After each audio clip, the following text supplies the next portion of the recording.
ভুল ত্রুটি হতে পারে, সিদ্ধান্ত গ্রহণে নানা রকম বিষয় থাকতে পারে। বলতে হবে আবেদ রাজা কোন কর্মসূচিতে উপস্থিত ছিল না।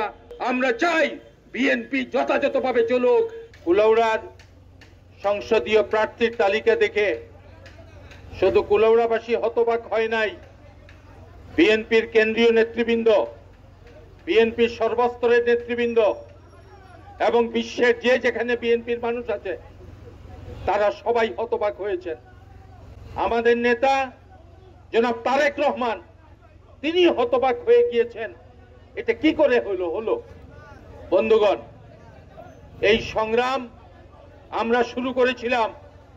আমরা বলেছিলাম ভুল ত্রুটি হতে পারে, সিদ্ধান্ত গ্রহণে নানা রকম বিষয় থাকতে পারে। আমরা বলেছিলাম অনেক কিছু এইভাবে অনিয়মের মধ্যে হয়ে যেতে পারে। কাজেই এই বিষয়টিকে পুনর্বিবেচনার জন্য আমরা দাবি উত্থাপন করেছিলাম। বন্ধুগণ, আজকে দেখেছেন নেটের মধ্যে একটা ছবি বেঁচে উঠেছে। নেটে মোবাইলে রুহুল কবির রিজভীর স্বাক্ষরিত একটা ছবি দেখেছেন। আজকে যে স্বাক্ষরিত ছবি মোবাইলে পেয়েছেন, এটা হচ্ছে পুনর্বিবেচনা পরিষদের সংগ্রামের ফসল, পরিষদের বিজয়ের ফসল। টানা তৃতীয়বার অর্জন করেছে দেশের সেরা সুপার ব্র্যান্ড স্বীকৃতি বসুন্ধরা টিস্যু। যারা সংগ্রাম করে কিছু অর্জন করে তাদের কর্মতৎপরতা আকাশচুম্বী। যারা মানুষের অধিকার প্রতিষ্ঠা করবার জন্য লড়াই করে বিজয়ী রূপ লাভ করে, তাদের উপর দায়িত্ব হচ্ছে সমস্ত কিছুকে সবাইকে কন্ট্রোল করা। বিএনপি নানা সময় বাধাগ্রস্ত হয়েছে, ক্ষতিগ্রস্ত হয়েছে। বিএনপির বিরুদ্ধে ষড়যন্ত্র চলেছে, আমার বিরুদ্ধে ষড়যন্ত্র হয়েছে। আমি স্পষ্ট করে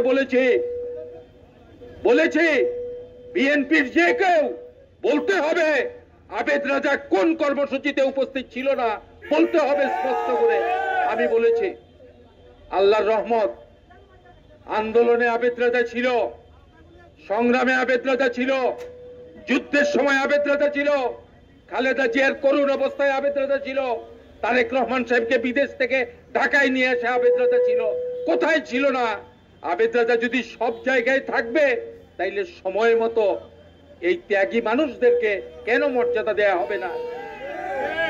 আবেদ রাজার বিজয় তার ব্যক্তিগত বিজয় নয়, বিএনপির অভ্যন্তরে অন্যায়, অত্যাচার, অবিচার যেখানে যে অবস্থায় হবে আমরা তুলে ধরব।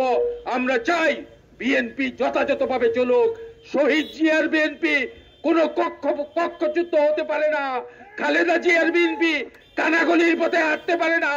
তারেক রহমানের বিএনপি অন্ধগলিতে হাঁটতে পারে না। তারা বিজয় অর্জন করবেই করবে বন্ধুগণ।